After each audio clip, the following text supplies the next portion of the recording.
You'll understand someday that this house is better off without you in it, my daughter-in-law said as I rolled my suitcase across the front porch. The strange thing wasn't that she said it. The strange thing was that my son laughed. Not loudly, not cruelly, just enough to let me know he agreed. I stood there for a moment, my hand wrapped around the handle of an old navy blue suitcase I'd owned for nearly 20 years. The evening air felt cooler than it should have for early September in Ohio. The maple trees lining our street swayed gently in the fading sunlight, and somewhere down the block, a lawn mower hummed in the distance. Everything looked normal, peaceful even. Yet my entire life was being packed into the trunk of a sedan behind me. My name is Margaret Whitaker. I was 72 years old that afternoon. 2 years earlier, I had buried my husband, Harold, after 47 years of marriage. Together, we had bought that house when Daniel was only 6 years old. We painted every room ourselves. We planted the oak tree in the front yard. We spent decades building a life within those walls. And now I was leaving it behind while my own son watched from the doorway with his arms folded across his chest. Claire stood beside him, smiling the way people do when they think they've finally won something important. "Mom, don't make this harder than it needs to be," Daniel said. His voice carried the same impatient tone he used when dealing with customer service representatives on the phone. I searched his face for a trace of the little boy who used to run into my arms after school. I couldn't find him. "I'm not making anything difficult," I replied quietly. "I'm leaving, just like you asked." Claire crossed her arms. "Honestly, this is probably the best thing for everyone." Everyone. Such a small word. Such a convenient one. It allowed people to hide their selfishness behind something that sounded reasonable. I nodded slowly. Maybe it is. Neither of them expected that answer. They expected tears, arguments, pleading. They expected me to fight for a place at a table where I was no longer welcome. But grief teaches strange lessons. After losing Harold, I learned that some battles aren't worth shouting through. Some truths reveal themselves only when you step aside and let people show you who they really are. I walked toward my car without another word. Behind me, I heard Claire whisper something that made Daniel chuckle again. I didn't turn around. I didn't ask what she said. Some things are better left unheard. As I placed my suitcase into the trunk, my eyes drifted toward the second-floor bedroom window. For nearly 5 decades, that room had been mine and Harold's. I remembered winter mornings drinking coffee together, Sunday afternoons reading books side by side, quiet evenings watching snowfall settle across the backyard. Those memories belonged to me. Nobody could force me out of them. "Goodbye, Margaret," Claire called from the porch. Not Mom. Not Margaret Whitaker. Just Margaret. Like I was a neighbor moving away. I closed the trunk gently and looked at them one last time. Daniel stood with one hand in his pocket. Claire leaned comfortably against the doorframe. Both of them looked relieved. That was the part one would remember most. Not the words. Not the humiliation. The relief. They truly believed this was the end of the story. I offered a small smile. "I hope you both remember this day," I said. Claire laughed. Daniel shook his head. "Take care, Mom." I climbed into the driver's seat and started the engine. As the house disappeared in my rearview mirror, I felt something unexpected settle over me. It wasn't anger. It wasn't despair. It was clarity. For the first time in months, everything felt painfully simple. They thought they were watching me lose my home. What they didn't realize was that 2 months later, everything would change.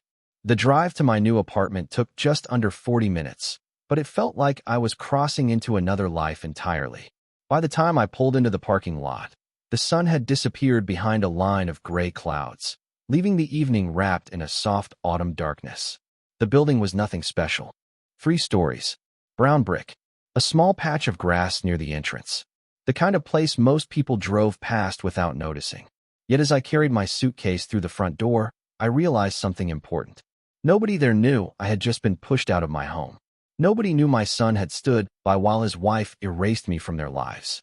To everyone else, I was simply an older woman moving into apartment 214. There was something strangely comforting about that. The apartment itself measured a little under 700 square feet. 1 bedroom, 1 bathroom, a small kitchen with white cabinets and a narrow window overlooking a parking lot. Compared to the house Harold and I had shared, it felt tiny.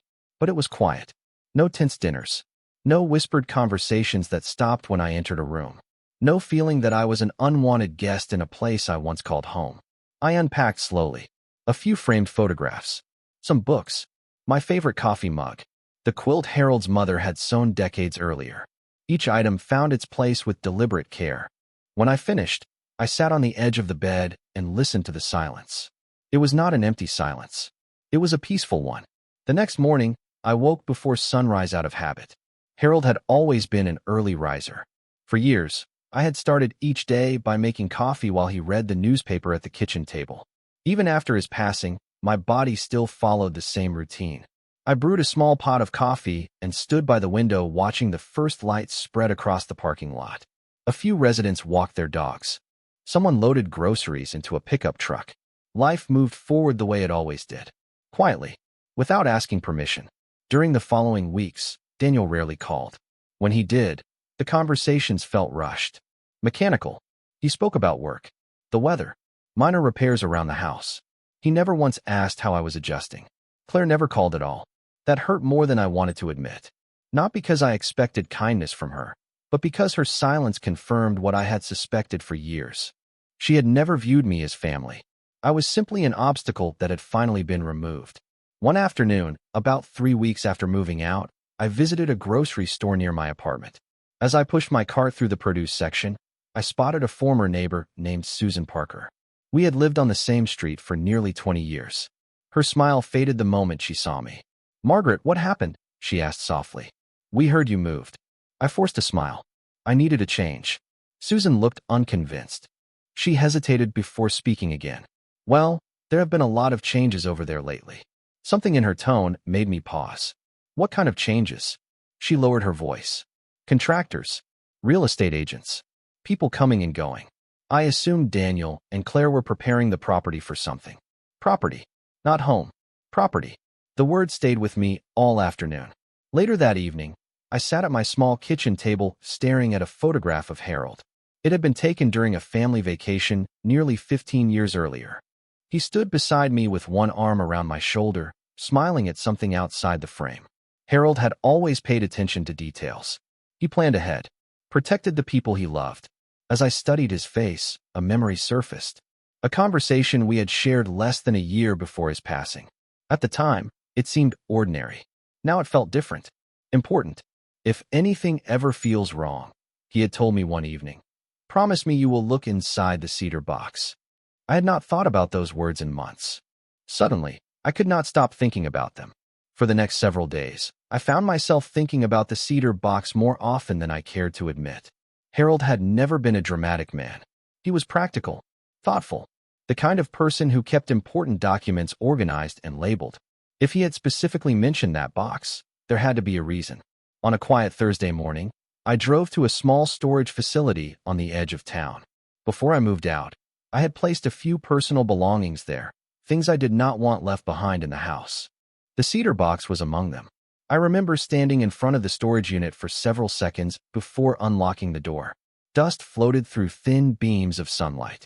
Cardboard boxes sat neatly stacked against the walls. Old photo albums rested on a shelf near the back. And there, exactly where I had left it, sat the cedar box. It was smaller than I remembered, about 18 inches wide, with brass hinges and a carved lid Harold had purchased during a trip to Vermont years ago. My hands trembled slightly as I carried it to a folding chair and opened it. Inside were several envelopes, a leather-bound notebook, a key attached to a small metal tag, and a letter with my name written in Harold's unmistakable handwriting. For a moment, I simply stared at it. Seeing his handwriting again felt like hearing his voice after a long silence. I carefully opened the envelope. The letter was only 2 pages long. Harold began by telling me how much he loved me. Then the tone changed. He explained that if I was reading the letter, it meant circumstances had unfolded exactly as he feared. He never mentioned Daniel or Claire by name, but he did not have to. Every sentence seemed to point toward them. Harold wrote that people often reveal their true character when they believe they have gained control. He urged me not to make decisions based on guilt, pressure, or family expectations.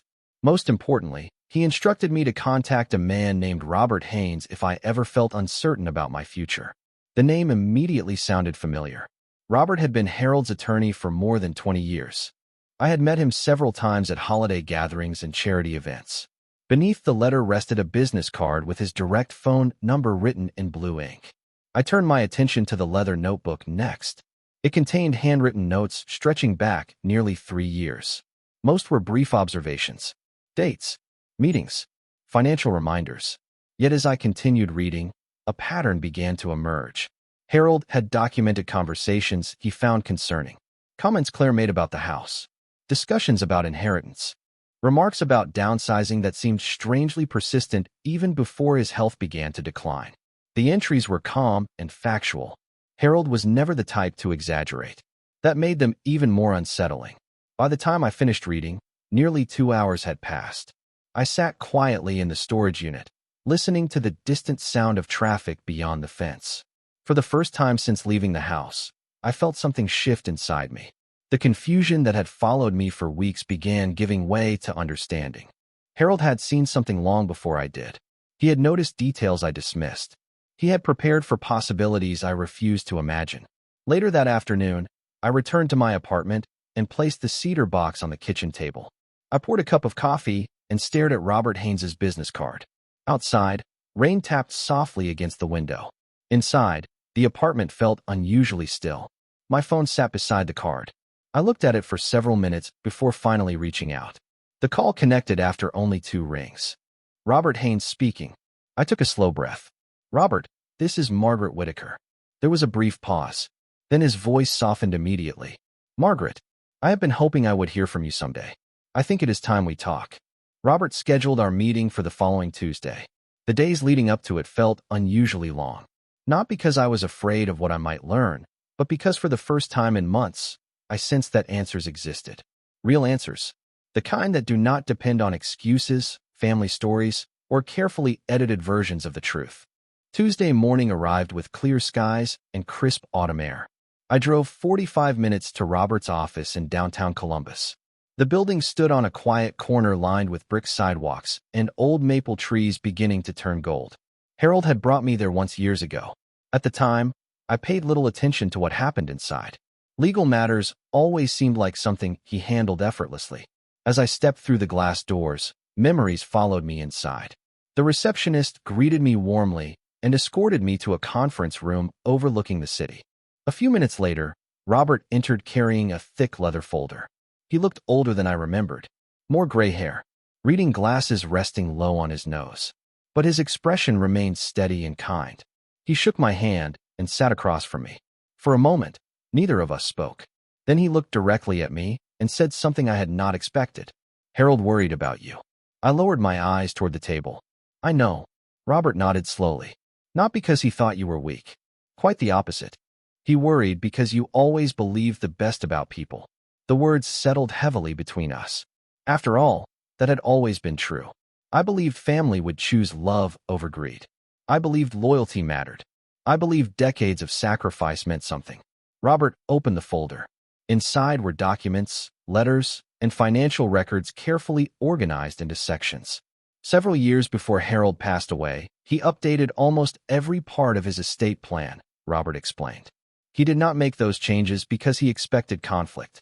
He made them because he noticed certain conversations becoming more frequent. I immediately thought about the notebook inside the cedar box. The comments Harold had documented. The questions about property. The growing interest Claire showed whenever finances were discussed. Robert slid a document across the table. Do you recognize this? It was a copy of the deed to the house. I nodded. Of course. Look at the ownership section. I adjusted my glasses and studied the page carefully. At first, nothing seemed unusual. Then I noticed a name. Not Daniel's. Not even Harold's. A trust. A legal trust carrying both my name and Harold's. My heart skipped slightly. I do not understand. Robert folded his hands. The house was transferred into the Whitaker family trust 3 years ago. I stared at him. 3 years. Yes. Before Harold became seriously ill? Long before. Silence filled the room. Every assumption I had carried since moving out suddenly began to crack. Daniel had spoken as if the house already belonged to him. Claire behaved as though I was occupying space that should have been theirs. Yet according to the document in front of me, neither of them owned anything. Robert continued carefully. The trust contains specific instructions. As long as you are living, you control every major decision involving the property. I felt a strange mixture of relief and disbelief. You mean they cannot sell it? Robert's expression remained calm. Not without your authorization. I leaned back in my chair. For several seconds, I simply stared out the window. Cars moved through the intersection below. Pedestrians crossed the street carrying coffee cups and briefcases. Life continued as normal while my understanding of the last 2 months completely changed. Then Robert opened another section of the folder. His face grew more serious. Margaret, there is something else you need to see.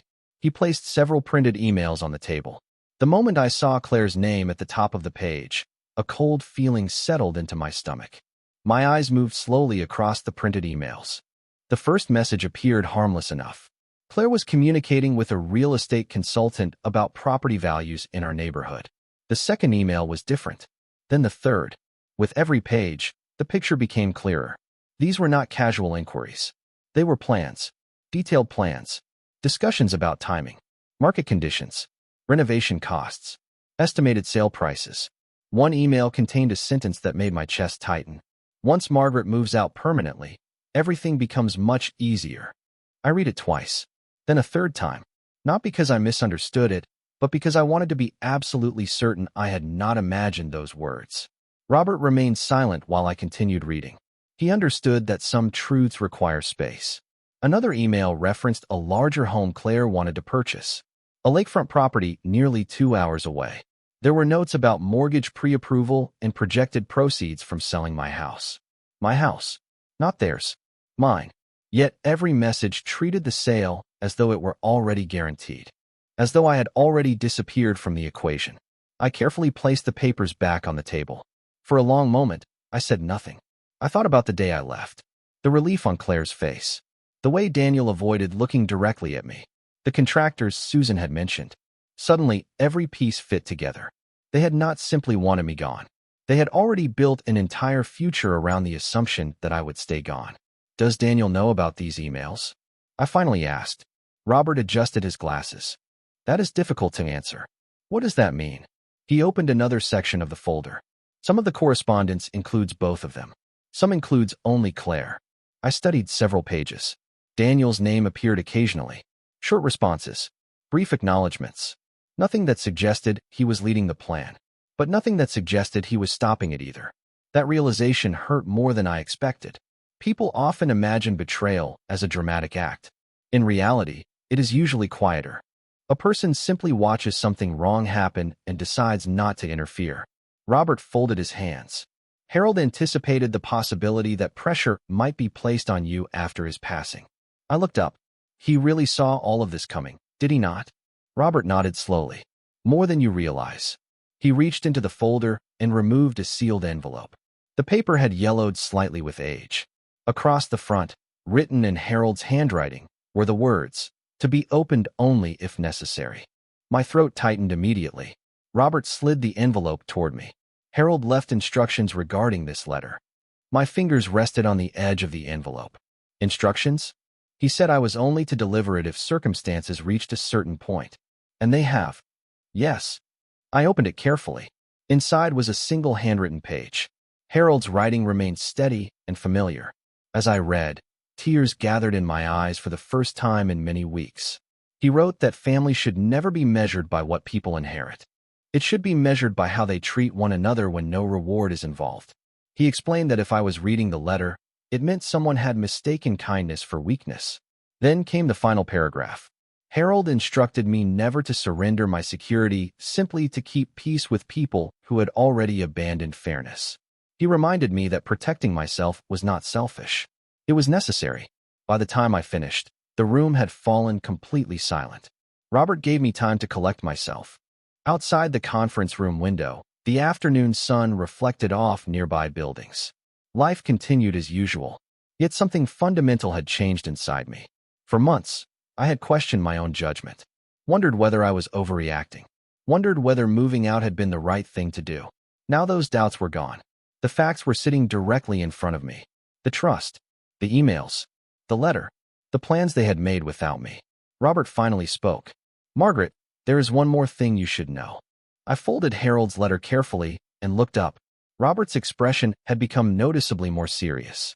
Last week, Claire contacted a realtor and scheduled a listing consultation for the property. They are moving much faster than either of us expected. I left Robert's office carrying a folder that felt heavier than its actual weight. The documents inside had transformed uncertainty into facts. For weeks, I had been treated like someone standing in the way of other people's plans. Now I understood that those plans had been built on assumptions that were never true. The drive back to my apartment felt different from every drive I had taken since moving out. The roads were the same. The trees were the same. Even the gray October sky looked unchanged. Yet the feeling inside me had shifted. I was no longer reacting to events. I finally understood them. That evening, I sat at my kitchen table and reviewed every document again. The trust agreement, the emails, Harold's letter. I paid particular attention to dates. The pattern became impossible to ignore. Claire's interest in the property had intensified almost immediately after Harold's funeral. Within weeks, she was discussing renovations. Within a month, she was researching market values. Not once did any document mention what I wanted. Not once did anyone ask whether I planned to return home. Their future had already been designed without me in it. The next morning, Robert called. "I have an update," he said. His tone was calm, but I sensed urgency beneath it. "The realtor meeting took place yesterday." I tightened my grip on the phone. "How far have they gone?" "Far enough to create a problem for themselves." He explained that Claire had presented the property as though ownership questions were already settled. The realtor had requested documentation. When legal records were reviewed, discrepancies immediately appeared. The trust ownership raised questions neither Claire nor Daniel had anticipated. "So the listing cannot move forward?" I asked. "Not legally." For the first time in months, I allowed myself a small smile. Not because I enjoyed seeing them fail. That was never the point. What mattered was that facts still mattered. Documents still mattered. Truth still mattered. Later that afternoon, my phone rang again. This time it was Daniel. I stared at the screen before answering. It had been nearly 2 weeks since our last conversation. "Hi, Mom." His voice sounded unusually cautious. "Hello, Daniel." A brief silence followed. "How have you been?" It was such a simple question. Yet hearing it now felt strangely hollow. "I have been fine." Another pause. "Good. That is good." He sounded distracted, as though rehearsing a conversation he did not want to have. Eventually, he cleared his throat. "Mom, there have been some questions about the house paperwork." There it was. Not concern. Not regret. Paperwork. I looked out the apartment window at the parking lot below. A young couple carried grocery bags toward their building. Ordinary life continued around me. "What kind of questions?" I asked calmly. "Well, apparently some ownership records are more complicated than we thought." We thought. The phrase lingered in my mind. Daniel still spoke as though he and Claire were partners in a project rather than people discussing a family home. "I see," I replied. "Maybe we should all sit down together and talk," he suggested. I could almost hear Claire standing nearby, listening. "Perhaps," I said. "Let me think about it." After we ended the call, I sat quietly for a long time. 2 months earlier, I would have rushed to fix the situation. I would have worried about keeping peace, about making everyone comfortable. Harold's letter returned to my thoughts. Protecting yourself is not selfish. It is necessary. For the first time, I understood exactly what he meant. The following day, Robert contacted me once more. This time, his news was even more revealing. Claire had attempted to schedule another meeting regarding financing for the lakefront property. According to the records, she had expected proceeds from a future home sale to support the purchase. The entire plan depended on assets she never controlled. I set the phone down slowly after the call ended. Outside, evening shadows stretched across the parking lot. Inside my apartment, everything was quiet. Yet somewhere across town, the future Claire had spent months building was beginning to unravel. And for the first time since I left that house, I knew they were starting to realize they had made a very expensive mistake. 3 days later, Daniel called again. This time there was no attempt at small talk. No questions about my health. No polite conversation about the weather. The uncertainty in his voice had been replaced by something else. Concern. "Mom, we really need to sit down and discuss everything." I stood by my kitchen window looking at a light rain falling across the parking lot. "Everything is a very broad subject, Daniel." He exhaled heavily. The house situation. There it was again. Not our relationship. Not what had happened between us. The house. I closed my eyes briefly. Even now, he seemed unable to separate family from property. What exactly would you like to discuss? I asked. Claire and I were under the impression that Dad wanted us to take over eventually. I thought carefully before answering. Eventually and immediately are not the same thing. Silence followed. The kind of silence that often appears when someone realizes a conversation is not unfolding according to plan. Mom, nobody was trying to hurt you. I almost smiled. Those words arrive very late in most stories. Usually after the consequences begin appearing. I am sure that is what you believe, I replied. When the call ended, I felt neither satisfaction nor anger. Mostly sadness. Daniel was not a cruel man by nature. That was what made the situation so painful. He had simply allowed himself to drift wherever Claire pointed him. One compromise became another. One excuse became another. Eventually, he stopped questioning decisions altogether. Later that afternoon, Robert called with another update. You may find this interesting, he said. According to information provided by the realtor, Claire had become increasingly frustrated during recent meetings. Questions about ownership had complicated every step of her plans. Financing approvals were now being reviewed more carefully. Additional documentation had been requested. Assumptions were turning into obstacles. Has she contacted you directly? Robert asked. No. That will probably change. He was right. The following evening, my phone lit up with Claire's name. For a moment, I simply stared at it. During the years she had been married to Daniel, she almost never called me directly. If she needed something, she usually sent Daniel. Now she was calling herself. I answered calmly. Hello, Claire. Her voice sounded unusually warm. Artificially warm. Margaret, I have been meaning to call you. Margaret. Not Mom. Not even Mrs. Whitaker. Just Margaret. Some habits never change. That is kind of you, I said. She laughed softly. I feel like there have been misunderstandings lately. Misunderstandings. Such a convenient word. It suggests confusion where intention once existed. Perhaps. Claire continued speaking for several minutes. She talked about family unity, about moving forward, about how stressful everything had been since Harold passed away. Yet she never apologized. Not once. Finally, she reached the real reason for the call. We were hoping to meet this weekend. There it was. The destination she had been driving toward all along. Why? I asked gently. Another brief pause. To discuss the future. I glanced toward the folder resting on my kitchen table. The trust documents sat exactly where I had left them. The future is a very large subject, I said. Her voice tightened slightly. The house, Margaret. For the first time, neither of us pretended. The conversation ended shortly afterward. As I set the phone down, I noticed something unexpected. I was no longer intimidated by any of this. Not the documents. Not the calls. Not the pressure. For months, I had been reacting to events I did not fully understand. Now I understood everything. The trust protected me. Harold had prepared for this moment. Robert understood every legal detail. Most importantly, I no longer doubted myself. 2 days later, Robert called once more. They have invited several people to the house on Saturday evening. For what? I asked. Apparently, they are hosting a small gathering. I frowned. A celebration? Robert hesitated. From what I have been told, they still believe they can resolve this quickly. I looked out the window as the rain finally stopped and a thin ray of sunlight broke through the clouds. Somewhere across town, Claire was still planning the future she imagined belonged to her. What she did not know was that Saturday evening would become the first time she discovered how wrong she had been. Saturday evening arrived with the kind of calm weather Ohio sometimes offers in late October. The sky was clear. The air carried the scent of fallen leaves. As I drove toward the house, I felt surprisingly peaceful. 2 months earlier, I had left that same driveway believing I was losing everything that mattered. Now I understood that what mattered most had never been the house itself. It was the truth. And the truth had a way of surviving even when people tried to ignore it. Robert followed in a separate car. We had agreed that I would enter first. There was no reason to create a scene. No reason to announce anything. I simply wanted to see what kind of future Claire had been celebrating. The lights were glowing warmly when I pulled into the driveway.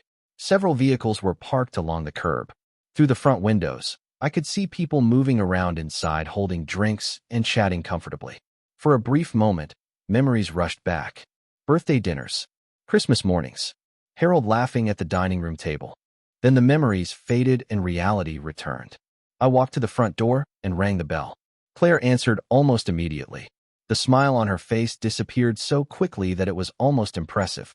Margaret, Her voice carried both surprise and discomfort. "Good evening, Claire." Behind her, several guests turned toward the doorway. Daniel emerged from the living room holding a glass of iced tea. His expression mirrored hers. Neither of them expected me to appear. "Mom," he said slowly, "we did not know you were coming." I smiled politely. I received an invitation to discuss the future. I thought this seemed like an important evening. The room had grown noticeably quieter. Claire stepped aside, clearly unsure what else to do. I entered and looked around. Some faces were familiar. Neighbors. Friends. A local realtor standing near the fireplace. The same realtor Robert had mentioned. Everything suddenly made sense. This was not merely a gathering. It was a celebration of plans already made. Plans built upon assumptions. Claire recovered first. "Why do not we talk privately?" she suggested. "I think everyone would benefit from hearing the same information," I replied gently. Daniel shifted uneasily. I could see uncertainty spreading across his face.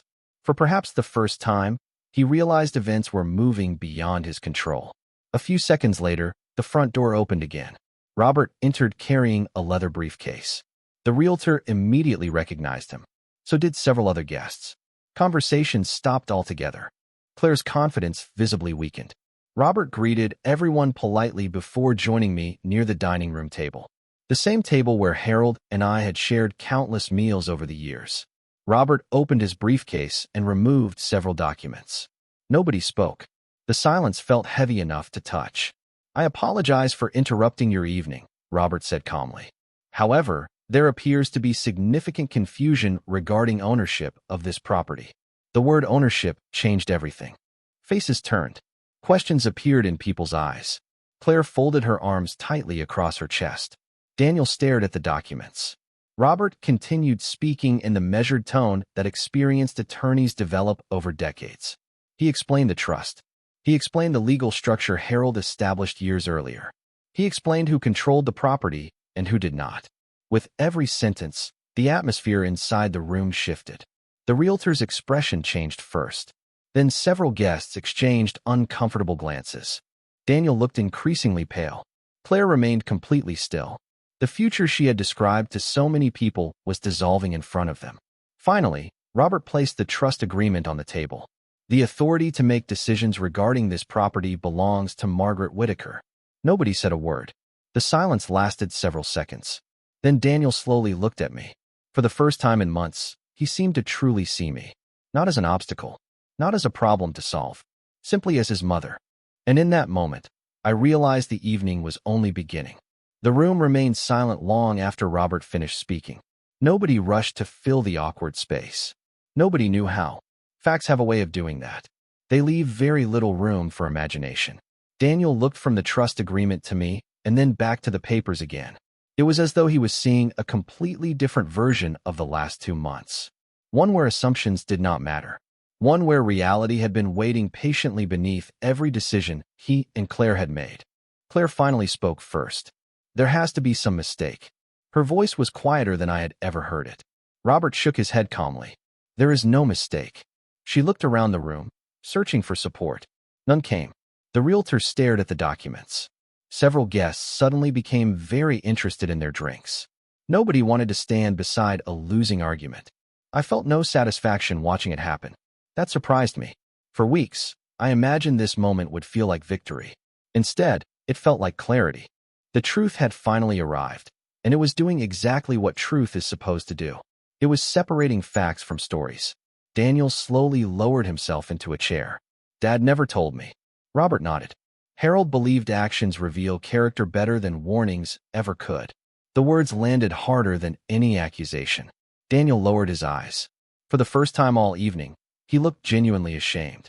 Not because of the trust. Not because of the house. Because he finally understood how far things had gone. Claire remained standing. "We were trying to build a future," she said. Nobody responded immediately. Eventually I looked at her. "A future is not the problem, Claire." She met my eyes. "Then what is?" I thought about the day I left. The laughter. The relief. The certainty that I no longer mattered. "You built that future by pretending I did not exist." The room became silent again. This time, nobody looked away. Claire opened her mouth to respond, then stopped. There was nothing she could say because the statement was true. I turned toward Daniel. Do you remember what your father used to tell you when you were a boy? He frowned slightly. Then recognition appeared in his eyes. Harold had repeated the same lesson for years.